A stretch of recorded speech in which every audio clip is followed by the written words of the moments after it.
실제로 그렇게 당한 사람들 외에 너무 많은 사람들이 그 당한 사람의 심정에 이입을 해요. 그러니까는 그거에서 이제 극단적인 게 이제 죽음, 누가 죽었다, 사고를 죽었다, 기타 등등 하면 억울한 죽음이다, 국가가 책임져라, 난리 버거지를 계속 반복을 한단 말이죠. 그리고 그 죽음이 자기 죽음이라고 감정 이입을 해요. 그러니까 리스크를 어떻게 생각을 하냐는 얘기인데, 우리가 교통사고로 나서 누가 죽었을 때 그 사람이 나도 저렇게 될 수 있다라는 생각은 다 해요. 그렇지만 그거를 했을 때 그 리스크를 보험 처리하고 모순 처리하고 무슨 처리해서 나한테 안 닥쳤던 일이지만 그래도 이 누군가한테 발생된 불행을 어떻게 처리를 하는 프로세스가 있단 말이에요. 그런데 이제 이 국가를 대해서는 국가는 전지전능해야 된다는 접근으로 간단 말이에요. 그래서 내가 국가의 실수가 명확했을 때와 국가의 실수가 명확하지 관리 책임이 있는 거와 사고를 친 건 다른 문제란 말이에요. 세월호 같은 문제도 관리 책임은 있을 수 있어. 그렇지만 국가가 죽였냐고요. 뭐 어떤 사람 박근혜가 죽였다고 하잖아요. 그러니까 그런 거에서 이제 문제는 구조 활동을 통해서 더 살릴 수 있었다 이런 얘기는 할 수 있을지 모르겠으나, 그리고 구조 활동에서 왜 그렇게 잘못된 행동을 했냐 내지는 더 괜찮은 결과를 낼 수 있었냐라는 비판 정도는 할 수 있을지 몰라도 근본적인 원인 자체가 국가에 있다. 라고 하면, 그러면 국가가 그런 원인을 제공한 제도나 기타 등등이 뭐가 있었냐라고 했을 때 결국은 최종적으로는 국가가 책임이 있을 수 있어요.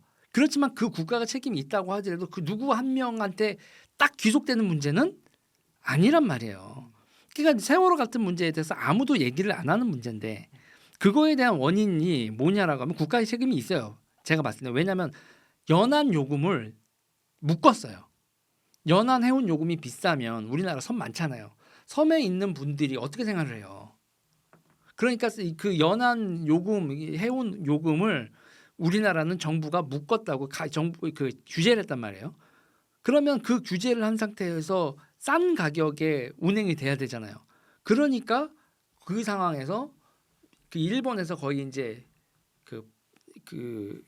이제 다 쓴 연안이 다 된 배를 가져다가 개조해서 이제 그 똥차도 아니고 똥배를 운행을 해야, 그러니까 그 운행을 하는 거를 그러면 규제를 해야 되냐? 규제를 못 해요. 왜냐하면 규제를 하면 연안 해운이 붕괴되는 거고, 연안 해운이 붕괴되면 섬에 사시는 분들은 교통수단이 없어지는 거예요. 피해를 보니까. 네. 근데 그 얘기를 듣다 보니까 결국에는 그 이제 국가가 해야 되는 어떤, 그러니까 그 사건이 터져서 예를 들어 세월호 최근에 뭐 이태원 같은 것도 비극이었잖아요. 근데 그런 비극이 발생했을 때 결국 선진국 또는 우리가 흔히 아는 그런 좋은 나라들은 어떻게 하면 시스템을 정비해서 이것이 다시 재발하지 않도록 할까를 고민하는 반면에 안타까운 사실은 우리나라에서 아직까지 그 죽일 사람을 찾는, 그러니까 누가 죽일 놈이냐 이거를 그냥 색출해가지고 몽둥이 찜질하는 그런 분위기가 아직 좀 만연한 게 아닌가 생각이 들어요. 그러니까 근본적인 문제를 해결하는 게 아니고. 근데 예를 들어서 문제 해결 안 하고 있죠. 2001년도에 그 9.11 사태 났을 때 제가 한번 찾아봤어요. 그 한 3,000명 가량이 사망했잖아요. 근데 혹시 이거 관련해서 미국에서 관제탑 일했던 사람이라든지 뭐 처벌당한 사람 있나 한번 제가 찾아봤거든요. 근데 없더라고요. 근데 그 이후로 미국은 한 명 한 명을 뭐 잡아내가지고 누가 그때 테러리스트를 통과는 못했지, 칼 숨긴 거 못 찾았지 이렇게 한 게 아니라, 그러면 시스템을 어떻게 정비해서 이것이 다시 발생하지 않도록 만들 것인가, 그 고민을 한 것 같더라고요. 사람을 족치죠 우리는. 그러니까 이번에 최상병 사건 같은 경우도 그 어머니의 절규는 하나였어요. 왜 우리한테 안전 그 구명조끼를 입히지 않았냐고. 그러면 그 그러니까 사단장, 군단장 처벌한다고 문제가 되는 게 아니라 전달 체계, 그리고 그런 작전이잖아요. 군에서 하는 작전, 그렇게 수중에서 구호 작전도 아니고 탐색 작전이었는데 그런 거를 투입할 때 왜 구명조끼는 투입이 되지 않아요? 그래서 제가 물어봤다고요. 구명조끼는 몇 종이야? 우리가 군대에서 1사종, 뭐 1, 3종, 2사종 이렇게 얘기하니까 몇 물품이야? 그 물품은 어느 창고에 가면 있는 거야? 그렇다면 그 물품이 언제 이게 배포가 되는 거야?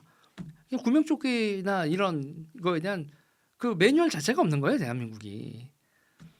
그럴 때 이렇게 되면 지금 요번에 경찰서에서 시신 수색 작전 도와달라고 하니까 요번에 해병 몇 대대가 이렇게 지원을 가는데 거기다가 그렇게 거기 지원 가는데 물속으로 들어가니 호우 지역의 물속으로 들어가니 안전조끼는 군단급이 됐던 뭐 사단급에서 어디 창고에 가서 빼서 갖다 줘라. 그거는 담당관은 몇 중대 행정관이 하든 누가 하든 대대 보급관이 하든 뭐 누가 군단 보급관이 하든 누가 해라는 업무 지침 자체가 없다니까요.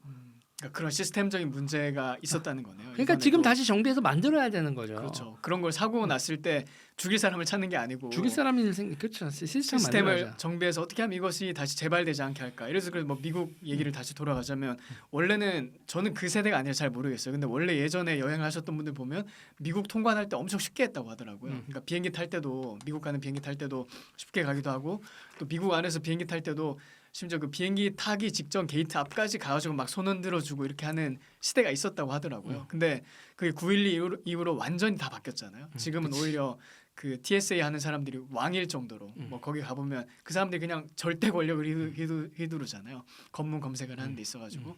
근데 그게 뭐 시민들의 자유가 많이 침해된 부분이 있는 건 맞지만 그래도 그 이후로 다시 한번 9.11 테러가 발생하지 않았다는 거. 저는 그건 굉장히 큰 그것도 기본적으로 성공 사례라고 생각을 시민들이 하거든요. 동의를 하는 거죠. 그렇긴 하죠. 예. 저 사람들이 저렇게 하는 건 그리고 공적인 일을 저렇게 해야 되는 거는 해야 되는 일이다라는 동의를 기본적으로 깔고 있죠. 거기 시민적인 합의가 있다는 시민적 거죠. 합의가 있죠.